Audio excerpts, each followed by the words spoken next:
పశ్చిమ బెంగాల్లో మొదటి విడతలో 3.60 కోట్ల మంది ప్రజలు ఓటును వినియోగించుకోనున్నారని ఎన్నికల సంఘం తెలిపింది. ఉత్తర బెంగాల్, దక్షిణ బెంగాల్లోని కొన్ని జిల్లాల్లో 152 నియోజకవర్గాల్లో పోలింగ్ జరుగుతుంది. ఎన్నికల సందర్భంగా రికార్డు స్థాయిలో 2450 కంపెనీల కేంద్ర పారామిలిటరీ బలగాలకు చెందినటువంటి 2.5 లక్షల మందిని మోహరించారు. ఇక్కడ వరుసగా 4వ అధికారం చేపట్టాలని మమతా బెనర్జీ నేతృత్వంలోని టీఎంసీ ఆశపడుతోంది. అయితే ఆమెను ఎలాగైనా గద్దె దించి తొలిసారిగా బెంగాల్ పీఠం ఎక్కాలని బీజేపీ ఉబిళ్లూరుతోంది.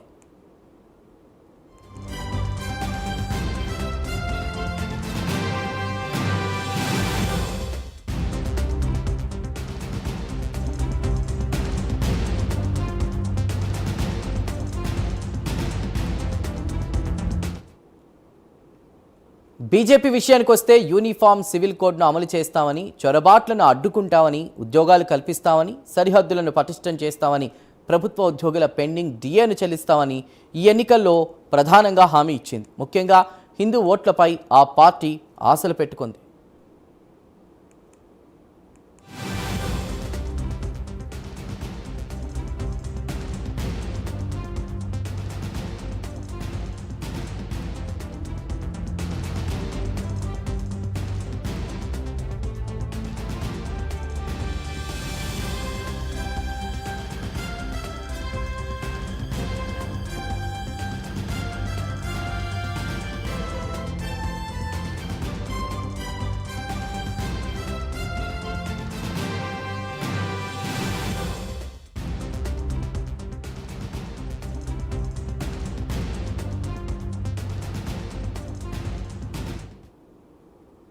ఇక టీఎంసీ మాత్రం బెంగాల్ నినాదం అందుకుంది.